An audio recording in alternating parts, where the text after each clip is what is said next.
গোলাঘাটৰ মই যি ঠাইত উপস্থিত আছোঁ এইখন হৈছে ঐতিহাসিক শিঙিজান পথাৰ। আমাৰ একেবাৰে কাষতে লাগি আছে শ্বহীদ কুশল কোঁৱৰৰ নিজা জন্ম ঠাই বালিজান। মোৰ একেবাৰে কাষতে আছে শিঙিজান দলং, য'ত আজিৰ কেবিনেট মন্ত্ৰী এই সমষ্টিৰ বিধায়িকা অজন্তা নেওগ ডাঙৰীয়ানীৰ স্বামীক য'ত আততায়ীয়ে গুলীয়াই হত্যা কৰিছিল। আৰু মোৰ একেবাৰে এই পথাৰখনতে দুগৰাকীকৈ অসম আন্দোলনৰ শ্বহীদ ঘনকান্ত শইকীয়া আৰু চন্দন জ্যোতি শইকীয়া, দুয়োগৰাকী শ্বহীদৰ বেদী আছে। এই ঐতিহাসিক পথাৰখনত আমাৰ গোলাঘাটৰ 80% কৃষিজীৱী লোকে ইয়াত বসবাস কৰে। মই পথাৰখন এবাৰ দেখুৱাইছোঁ, চাওক আপোনালোকে। এখন বিশাল শ বিঘা মাটিৰ এখন বিশাল পথাৰ, এখন ঐতিহাসিক এখন শিঙিজান পথাৰ। এই পথাৰখনৰ মই কিছু অৱস্থা আপোনালোকক দেখুৱাইছোঁ, আপোনালোকে চাওক। এই পথাৰখনত এবাৰ হাল বাই থৈছে, এইখিনি মাটি এগৰাকী গৃহস্থৰ মাটি হাল বাই থৈছে। চাওক হাল বাই থোৱা মাটিৰ অৱস্থা চাওক, এয়া চাওক, কংক্ৰিট একদম চিমেণ্টৰ গোটা চিমেণ্টৰ টুকুৰা নিচিনা। আজি আহাৰ মাহ, আহাৰ মাহ। আমি সকলোৱে জানো যে খেতিৰ একেবাৰে ভৰপক মাহ হৈছে আহাৰ মাহ।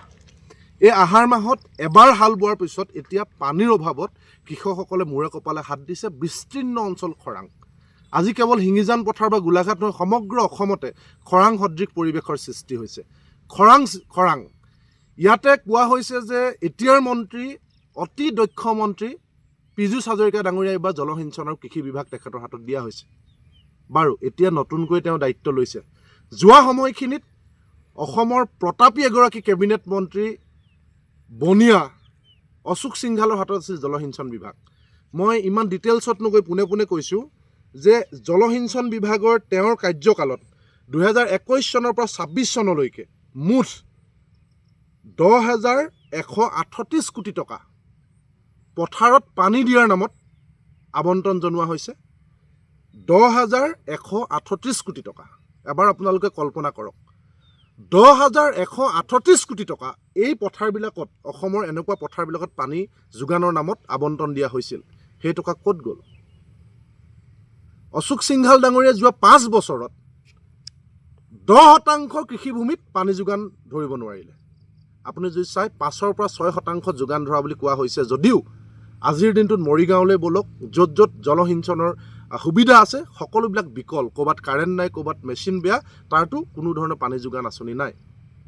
আজিৰ দিনটোত আমি ইমান আগবাঢ়ি গৈছোঁ বুলি কৈছোঁ, কৃষি ক্ষেত্ৰত ইমান আগবাঢ়ি যোৱা বুলি কোৱা হৈছে। প্ৰধানমন্ত্ৰী কৃষি সন্মান যোজনাৰ নামত মাজে মাজে 2,000 টকাকৈ কৃষকসকলক দিয়া হয়, কিন্তু আজি বীজৰ যোগান নাই। ট্ৰেক্টৰৰ ডিজেলৰ দাম বৃদ্ধি, ট্ৰেক্টৰৰ দাম বৃদ্ধি, সাৰৰ নাটনি, এই আটাইবিলাকৰ মাজত কৃষকসকলে খেতি কৰিব আগবাঢ়িছে। বেংকৰ ফালৰ পৰা পৰ্যাপ্ত কৃষি ঋণো যোগান ধৰা নহয়। কৃষি ঋণ লোৱাৰ পিছত খৰাঙত এনেকৈ অনিষ্ট হোৱাৰ পিছতো কৃষকৰ ঋণ ৰেহাই দিয়া নহয়। তাৰ পিছত এই ধৰণে পথাৰ চন পেলাবলগীয়া হৈছে একমাত্ৰ জলসিঞ্চনৰ অভাৱত। অথচ যোৱা 5টা বছৰ 10,138 কোটি টকা আবণ্টন লৈ সেই ধন হৰাত পতা হ'ল, কিন্তু পথাৰত পানী নাই। গতিকে এই আজিৰ দিনটোৰ অসমৰ এখন ভয়াৱহ ছবি, য'ত অসমৰ দৰে এখন কৃষিপ্ৰধান ৰাজ্যত কৃষকসকলে আজি ভৰ আহাৰ মাহত খেতি কৰিব নোৱাৰি মূৰে কপালে হাত দিছে।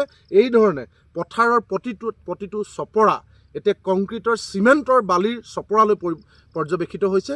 গতিকে এই সময়ত ক'ত আছে চৰকাৰ, ক'ত শুই আছে অসমৰ দক্ষ মুখ্যমন্ত্ৰী হিমন্ত বিশ্ব শৰ্মা? ক'ত গ'ল টকা খাই 10,138 কোটি টকা হৰাত কৰি কেনেকৈ অশোক সিংঘালে পুনৰ কেবিনেট মন্ত্ৰী পালে?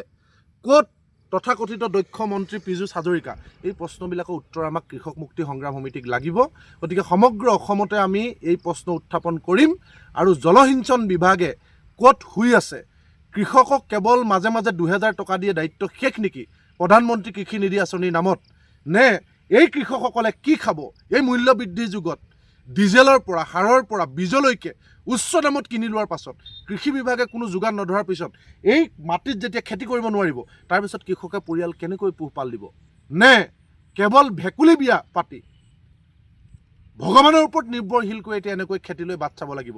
এই প্ৰশ্নবিলাকৰ উত্তৰ মহাপ্ৰতাপী মুখ্যমন্ত্ৰী হিমন্ত বিশ্ব শৰ্মা আৰু যোৱা 5 বছৰত ৰাইজৰ ঘামৰ ধন শুহি খোৱা জলসিঞ্চন মন্ত্ৰী অশোক সিংঘাল আৰু বৰ্তমানৰ মন্ত্ৰী পীযুষ হাজৰিকাই অসমৰ ৰাইজক দিব লাগিব।